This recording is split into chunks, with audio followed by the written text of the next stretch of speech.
1984 में डाइट्रिक नाम का 40 साल का आदमी अपनी लाइफ से बोर हो चुका था। वो एक जर्मन कॉस्मेटिक कंपनी में काम करता था। उनका काम था पूरी दुनिया के रिटेलर्स तक कॉस्मेटिक का सामान पहुंचाना। डाइट्रिक बोलते हैं कि मैं अपनी लाइफ से इतना बोर हो चुका था कि मुझे हर एयरप्लेन सेम लगता था, लोगों की ड्रेस सेम लगती थी, होटल सेम लगते थे और यहाँ तक लोगों का फेस सेम लगता था। एक दिन मैंने खुद से पूछा कि क्या मैं अपनी जिंदगी के अगले 10 साल वैसे ही गुजारना चाहता हूँ जैसे मैंने पिछले 10 साल गुजारे थे। एक दिन जब वो थाईलैंड में न्यूज़पेपर पढ़ रहे थे तो उन्हें पता चला कि एक सिंपल हेल्थ ड्रिंक जो एशिया में पॉपुलर है वो जापान में सबसे ज्यादा टैक्स देती है। उन्होंने ऐसी हेल्थ ड्रिंक्स बहुत पी थी, लेकिन उन्हें ये नहीं पता था कि ये हेल्थ ड्रिंक्स इतनी ज्यादा बिकती है और इतना ज्यादा पैसा कमा के दे सकती है। उन्होंने उसी वक्त डिसाइड कर लिया कि वो अपनी जॉब छोड़ देंगे और एक कंपनी बनाएंगे जो एनर्जी ड्रिंक्स को पूरे यूरोप में बेचेगी। और कुछ ही सालों में डाइट्रिक ने अपने पार्टनर चलेओ के साथ एक ड्रिंक की कंपनी खोल दी जिसे आज हम रेड बुल के नाम से जानते हैं।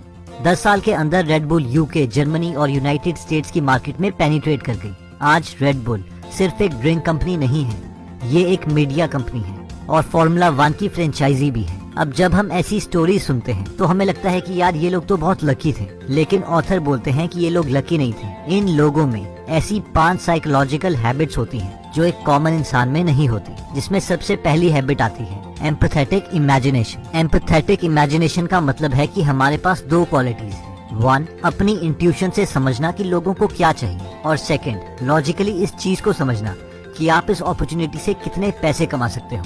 फॉर एग्जाम्पल, जब हार्वर्ड स्कल्स ने स्टारबक्स खोली तो वो जानते थे कि अमेरिकन लोगों को कॉफी बहुत ही पसंद है, बट अमेरिकन को इतनी कन्वीनियंटली अच्छी क्वालिटी की कॉफी नहीं मिल रही थी। तो उन्हें इमोशनली तो पता था कि इस तरीके की कंपनी चल सकती है, लेकिन फिर भी शुरू में उन्होंने सिर्फ 300 स्क्वायर फीट के छोटे स्टोर्स खोले जो उन्हें थोड़े से पैसे इन्वेस्ट करके 3 महीने के अंदर इन्वेस्टेड मनी प्लस प्रॉफिट वापस दे देते थे। यानी उन्होंने कभी इरेशनल डिसीजन नहीं लिया। इतना ही नहीं, वो अपने एम्प्लॉय को ज्यादा पे करने के लिए भी तैयार थे ताकि उन्हें काउंटर में ना बैठना पड़े। इससे एक तो वो अच्छे आदमी को हर स्टोर पे बिठा देते थे जिससे उनकी सर्विस अच्छी हो जाती थी, और उससे भी इम्पोर्टेंट, उन्हें मल्टीपल स्टोर्स खोलने में कोई प्रॉब्लम नहीं आती थी जिससे वो अपने बिजनेस को स्केल कर सकते थे। इससे उन्हें इतना फ्री टाइम भी मिल गया था कि वो स्टारबक्स के ब्रांड को इम्प्रूव करते और अपने स्टोर्स को इस तरीके से डिजाइन करते कि कस्टमर को अच्छे से अच्छा एक्सपीरियंस मिले। सक्सेसफुल लोगों की नेक्स्ट हैबिट आती है इन्वेंटिव एग्जीक्यूशन। ये हैबिट कहती है कि सक्सेसफुल बिजनेसमैन में इतना पेशेंस होता है कि वो बिजनेस आइडिया को टेस्ट करने के लिए काफी टाइम ले सकते हैं, लेकिन एक बार जब उन्होंने डिसाइड कर लिया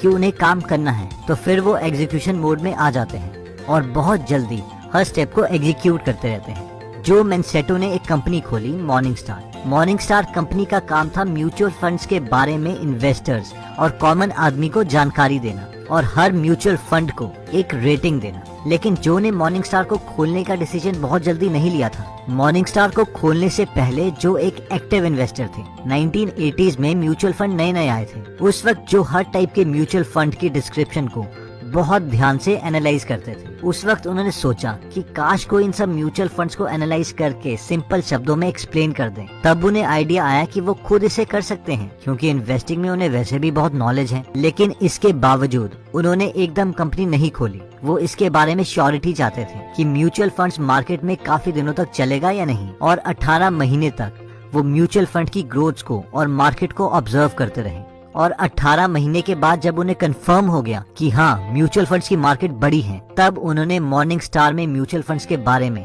अपनी पहली रिपोर्ट लिखी और उसके बाद उन्होंने बहुत ज्यादा एक्शन लिया और आज भी मॉर्निंग स्टार एक बहुत ही सक्सेसफुल कंपनी है। नेक्स्ट हैबिट आती है रिवर्सिंग द रिस्क इक्वेशन। 24 साल की लड़की जिसका नाम यान चिंग था, उसने अपनी सारी सेविंग्स $5000 एक नई कंपनी खोलने में लगा दी। इस कंपनी का काम था चाइना की पेपर मैन्युफैक्चरिंग कंपनीज को पेपर पल्प सप्लाई करना। 5 साल के बाद 1990 में उन्होंने ये चलता हुआ बिजनेस अचानक बंद कर दिया और कैलिफोर्निया शिफ्ट हो गई। अब किसी नई कंट्री में जाना एक बहुत ही रिस्की काम था। मिसेज यांग को इंग्लिश भी बोलने ठीक से नहीं आती थी।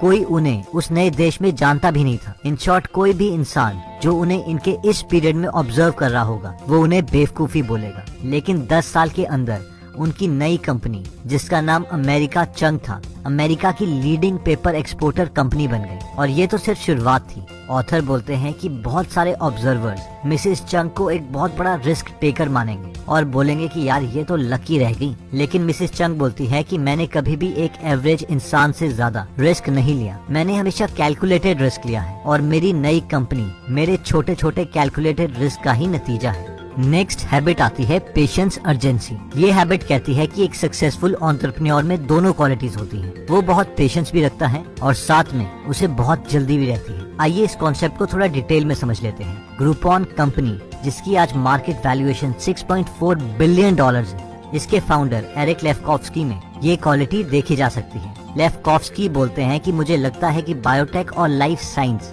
आने वाले टाइम में उतनी ही इंटरेस्टिंग हो जाएगी जितने की आज इंटरनेट है, लेकिन मैं अभी वेट कर रहा हूँ और इस पर तब कोई स्ट्रॉन्ग एक्शन लूंगा जब मार्केट इसके लिए रेडी होगी। लेफ्कोफ्स्की बोलते हैं लेकिन जिस आइडिया के लिए मार्केट रेडी है उसमें मैं कभी भी कोई देर नहीं करता। मुझे अपने प्रोडक्ट्स जल्दी टेस्ट करने होते हैं, इसलिए मैं अपनी मैनेजमेंट टीम को प्रेशराइज करता रहता हूँ कि वो जल्दी से जल्दी प्रोडक्ट कंज्यूमर तक पहुँचा दे, उसे परफेक्ट बनाने में ज्यादा टाइम ना वेस्ट करें। मैं ऐसा इसीलिए करता हूँ क्योंकि जब हम टेक्निकल कंपनी होते हैं तो हम बहुत सारी मिस्टेक्स कर रहे होते हैं अपने कम एक्सपीरियंस की वजह से और हमारे पास बहुत कम पैसे होते हैं। लेफ्कोफ्स्की बोलते हैं कि जब भी मैं प्रोडक्ट लॉन्च करता हूँ तो मेरा एक ऑब्जेक्टिव होता है कि अगर लोगों को हमारा प्रोडक्ट पसंद नहीं आ रहा तो उसमें ज्यादा टाइम वेस्ट ना किया जाए, बल्कि कुछ और नया आइडिया ट्राई किया जाए।